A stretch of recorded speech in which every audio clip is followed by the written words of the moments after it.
In this digital world that we are in, are we truly connected?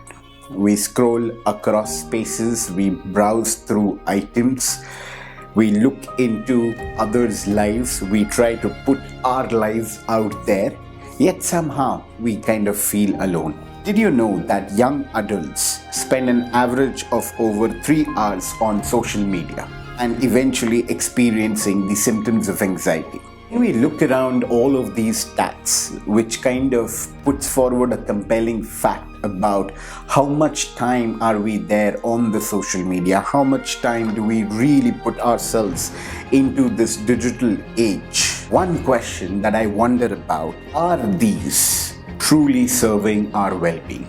Welcome back to the Unfold Learning Podcast. This is your host, Kaustav. An engineer turned into a school teacher, into a trainer, a facilitator, then a HR professional, and now creating content and pursuing this journey with you all.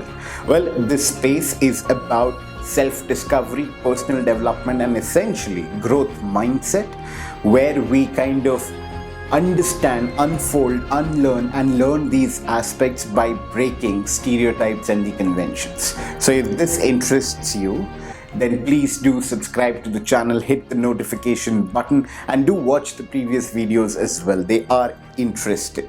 And let's get started. We all are born into this digital age. I know you can categorize them as millennials, Gen Zs, Gen Alpha, whatever you would want to call it. But the newer generation is actually born with fluent digital language. But the constant connection doesn't always equal to your well-being. Think about it. You see friends' perfectly filtered vacation photos, another's career milestone, and so on and so forth. And it's actually easy to fall into that comparison trap. Curated, perfect social media screens, it can leave us feeling overwhelmed, anxious, and even isolated. Now, as you watch this and as you think about this particular topic, I would really want you to ask some questions. Have you scrolled enough through your feed and felt a pang of inadequacy? These are some important questions that I would want you to kind of consider. Think about this. Despite being connected to probably hundreds and thousands online folks, do you sometimes still feel that sense of isolation or that sense of wanting to belong, be connected? How much of what you see is truly authentic and how much is carefully crafted in a highlighted reel? These are the questions that many of us grapple within its hyper-connected world. And these are important questions. Well, by the way, let me give you all a caveat. I'm not saying we need to be against social media, and I'll unfold this in a short while. But what I'm trying to submit to you all is that let's actually start thinking, how mindful are we being with ourselves, with our time, with our energy, and with our effort? So, what's the answer? Another digital detox. Let's be real. For most of us, complete disconnection isn't the practical, or even I would never advise. Our lives are intertwined with technology, work, studies, and staying connected. The key isn't to ditch ourselves with these, but to build a healthier relationship with them. The real takeaway here is about finding a sustainable solution. It's about asking ourselves, how can I really integrate technology into my life in a way that supports my well-being rather detracting me away from it? If I have to put it in a very simple way, and had my grandfather been there, he would have said that too much of anything is not good. And that's what I would want you to think about. Because too much of this digital consumption is what I call will lead to a digital overload. The good news is that we can take back control. It starts with mindful digital consumption. It's about being aware of when, where, and why we reach for our own devices. And to really help you with this, to take back control of yourselves, of your own life, time, and energy, I have curated a bit of a framework with practical steps that will actually help you to be more mindful about how you use or perhaps integrate technology in your day-to-day life for your own well-being. So here you go. What I call this framework is the 4 R's of mindful tech.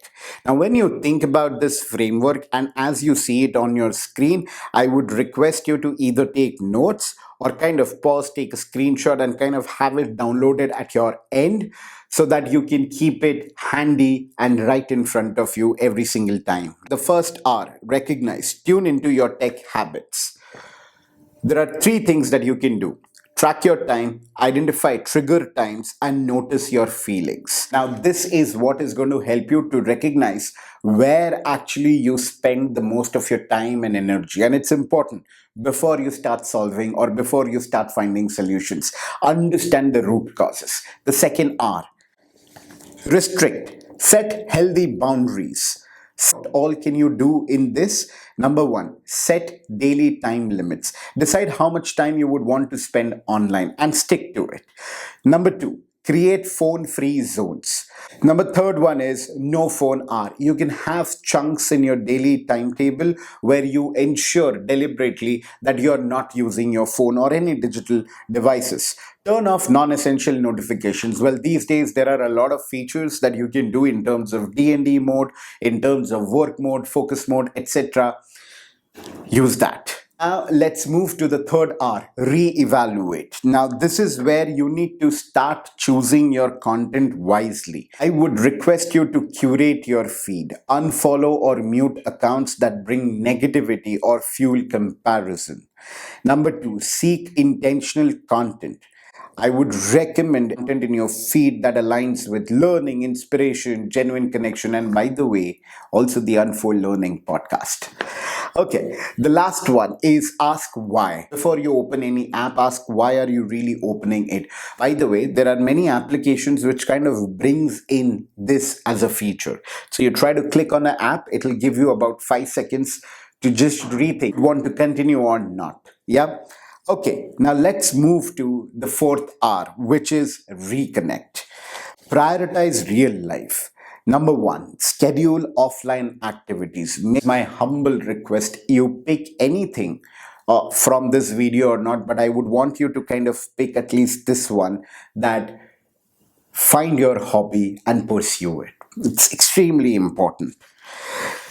Get out there in the nature, make some in-person connections, just be outside for some time during your day.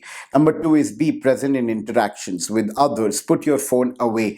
Don't kind of, talk to someone using your phone. One, it's rude. And second, just be present. You might miss out on something really, really important. And remember, when you are not in present, you miss out on the non-verbals, which impacts your communication skills, influencing skills, and building relationships. If you want to know more, I actually created a 3-part series on body language. By the way, 80% of the time we communicate through our non-verbals than our verbals. So that's an interesting one. So do check out that video. But yes, be present. And the last one is use tech for connection, not replacement. Use it to plan meetups, to stay in touch, but prioritize face-to-face time. Great. So I hope this 4 R's mindful tech framework is going to add value. If you are still wondering how to use this framework, number one, save it as an image or a note on your phone. Pick 1 hour at least to focus on each week. Share it with your friends or family, where you can probably collectively prioritize a particular hour or all the hours. And remember, it's about progress. It's not about perfection, it's a process. And be kind to yourself. Digital well-being isn't about a drastic detox. It's about making conscious choices, being mindful with your energy, time, and effort. And it's about remembering that the true connections will lead to fulfillment and contentment. At the end, what I would want you to remember and leave with is that you have the power to control and shape your time in this digital world. You have the ability to not get lost in the whirlpool of the myths that we all are in.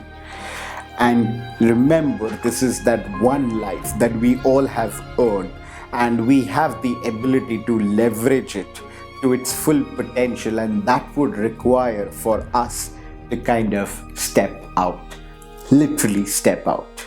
Start small, be intentional, and swipe, what do they call? Swipe right on sanity. That's my time. Thank you so much for being there. This is your host, Kostav. I'll see you soon next week with another video that'll be interesting. Please do comment, like, and share, and let me know what works, what doesn't work. Till then, take care of yourself, of people around you, and make those small efforts to be a better human being every single day. Thank you very much for being there.